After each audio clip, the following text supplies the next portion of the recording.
नमस्कार दोस्तों, मैं वेदांत गोयल आपके समक्ष हमारी संस्कृत पाठ्य पुस्तक कक्षा 7 मंथन भाग 2 का 7वां अध्याय प्रस्तुत करने जा रहा हूँ। मुझे उम्मीद है कि आपने पाठ 1 से पाठ 6 तक मेरी वीडियो द्वारा पूर्ण कर लिया होगा। चलिए पाठ 7 आरंभ करते हैं। पाठ 7 सर्वनाम प्रयोगः। इसमें हम सर्वनाम के प्रयोग करते हुए एक कहानी पढ़ेंगे जिसका नाम है विपत्सु मित्र परीक्षा। जैसा कि हम पढ़ते आ रहे हैं, हिंदी में सर्वनाम को सर्वनाम वे शब्द होते हैं जो संज्ञा के स्थान पर प्रयोग किए जाते हैं। चलिए अब हम विपत्सु मित्र परीक्षा कहानी को पढ़ते हैं और उसका हिंदी अनुवाद समझते हैं। विपत्सु मित्र परीक्षा का अर्थ है, विपत्सु का अर्थ है विपत्ति में और मित्र परीक्षा का अर्थ है मित्र की परीक्षा या दोस्त की परीक्षा। इस पूरे शीर्षक का अर्थ है कि विपत्ति में ही मित्र की परीक्षा की जा सकती है। चलिए अब हम एक कहानी पढ़ते हैं जिसका शीर्षक है विपत्सु मित्र परीक्षा और जिसका मतलब हमने अभी अभी समझा है। चित्रकूट नगरे द्वये मित्रे अभिषेकः अभिमन्युः च अवस्थाम्। चित्रकूट नगर में द्वय का अर्थ है दो, मित्रे का अर्थ है मित्र, अभिषेक अभिषेक, अभिमन्यु अभिमन्यु च और अभिमन्यु अवस्थाम रहते थे। चित्रकूट नगर में दो मित्र अभिषेक और अभिमन्यु रहते थे। तयोः अभिषेकः कृशः अभिमन्यु च स्थूलः आसीत्। इसका अर्थ है कि उनमें से अभिषेकः पतला था और अभिमन्यु मोटा था। अब इसका वर्ड टू वर्ड समझते हैं। तयोः का अर्थ होता है उनमें, अभिषेक नाम है, कृशः का अर्थ होता है पतला, अभिमन्यु भी नाम है और स्थूल का अर्थ होता है मोटा और आसीत का अर्थ होता है था। तो इस पूरे वाक्य का अर्थ हुआ कि उनमें से अभिषेक पतला था और अभिमन्यु मोटा था। तयोः मैत्री प्रगाढ़ा आसीत। तयोः का अर्थ मैंने अभी आपको बताया, उनमें मैत्री मित्रता, प्रगाढ़ा गहरी, आसीत थी, उनमें मित्रता गहरी थी।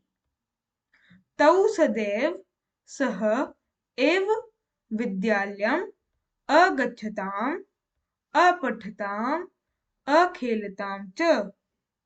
इसका अर्थ देखते हैं। तौ का अर्थ है वह दो, सदैव का अर्थ है हमेशा, सह का अर्थ है साथ में, एव का अर्थ है ही, विद्यालयम अगच्छताम का अर्थ है विद्यालय जाते हैं, अपठताम का अर्थ है पढ़ते थे और अखेलताम च का अर्थ है और खेलते थे।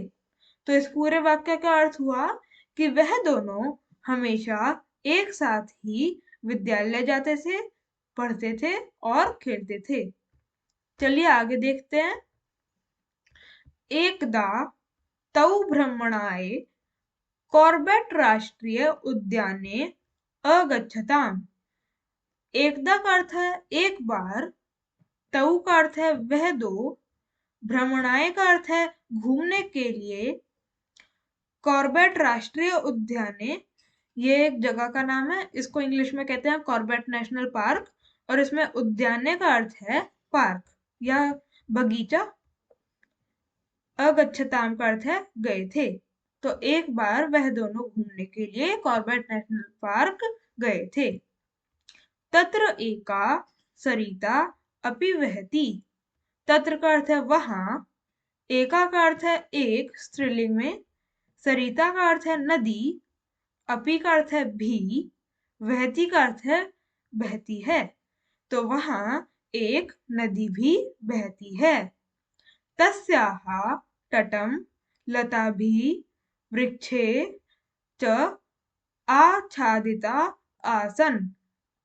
इसका अर्थ है तस्याः उसके तटम तट पर लताभिः बेलें वृक्षेः पेड़ों च और पेड़ों आच्छादिता से ढका हुआ आसन है। तो उस नदी का तट जो है वो बेलों और वृक्षों से ढका हुआ है। आगे देखते हैं। तौ तत्र वृक्षस्य अध्य छायायां विश्रामाय अतिष्ठताम्। इसका अर्थ है तौ का अर्थ है वह दो, तत्र का अर्थ है वहां, वृक्षस्य का अर्थ है वृक्ष के, अध्य का अर्थ है नीचे, छायायाम का अर्थ है छाया में, विश्रामाय का अर्थ है विश्राम के लिए, अतिष्ठताम का अर्थ है बैठे थे। तो वह दो वहां वृक्ष के नीचे छाया के लिए, छाया में विश्राम करने के लिए बैठे थे। चलिए आगे देखते हैं। सहसा ताभ्याम एकः भलुकः दृष्टः। सहसा का अर्थ है अचानक, ताभ्याम उन दोनों ने, एकः एक, भलुकः भालू, दृष्टः देखा, अचानक उन दोनों ने एक भालू देखा।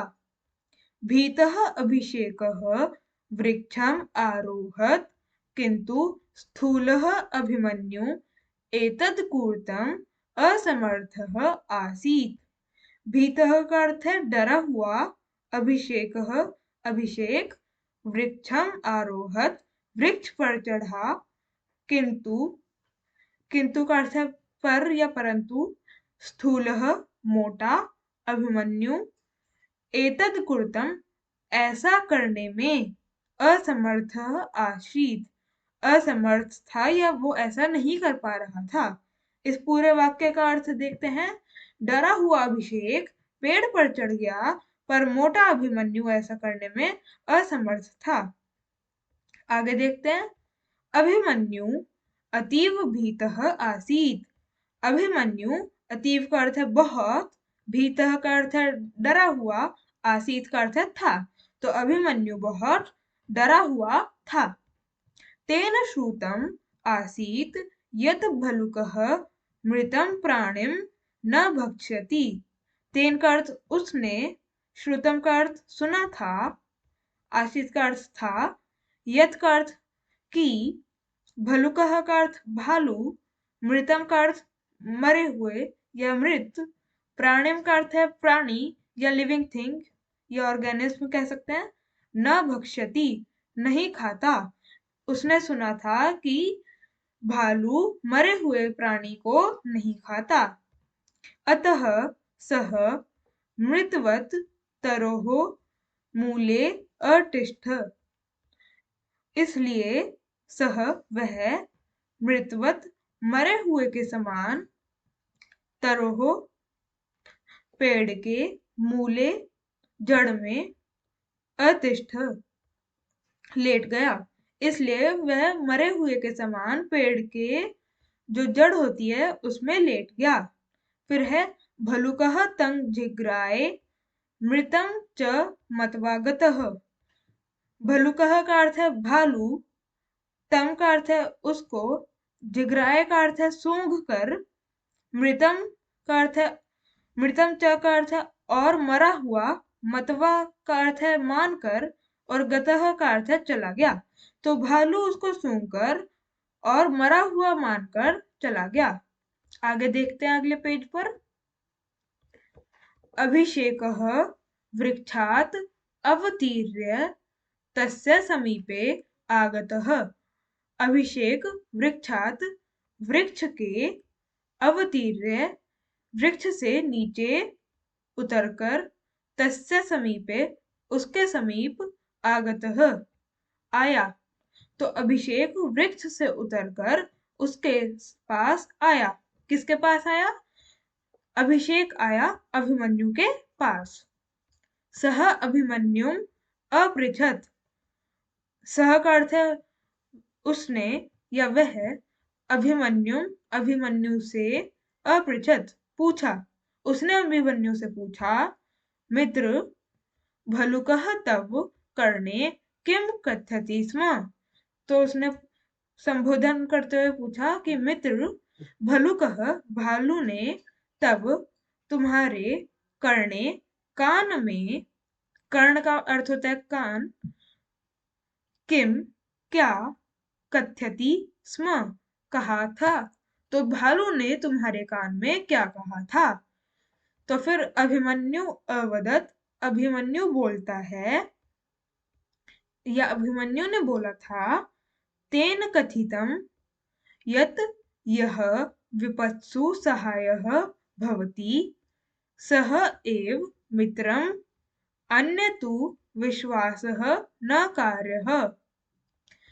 तेन का अर्थ है उसने, कथितम का अर्थ है कहा था, यत का अर्थ है कि, यह का अर्थ है जो, विपत्सु का अर्थ है विपत्ति में, सहाय का अर्थ है सहायता, भवती का अर्थ है करता है, सह वह, एव ही मित्रम मित्र होता है, अन्य अन्य या दूसरे, तू तो, विश्वासः विश्वास, न कार्य करने के योग्य नहीं है।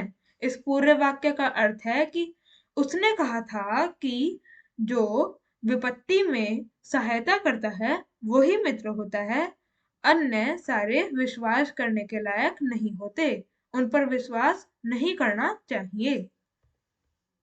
उचितम उक्तम उचित कहा गया है, मित्रस्य परीक्षा विपत्काले एव भवति। मित्रस्य मित्र की परीक्षा, परीक्षा या टेस्ट या इम्तिहान, विपत्काले विपत्ति के काल में या मुश्किल के समय में, एव ही भवति होता है। तो उचित ही कहा गया है कि मित्र की परीक्षा विपत्ति काल में या मुश्किल समय में ही होती है। जैसे अभिमन्यु ने अभिषेक की परीक्षा अपनी विपत्ति काल में या मुश्किल के समय करी, जब भालू आ रहा था और भालू से वह डर रहा था। मुझे आशा है कि आपको मेरा हिंदी अनुवाद समझ आया होगा। Thank you.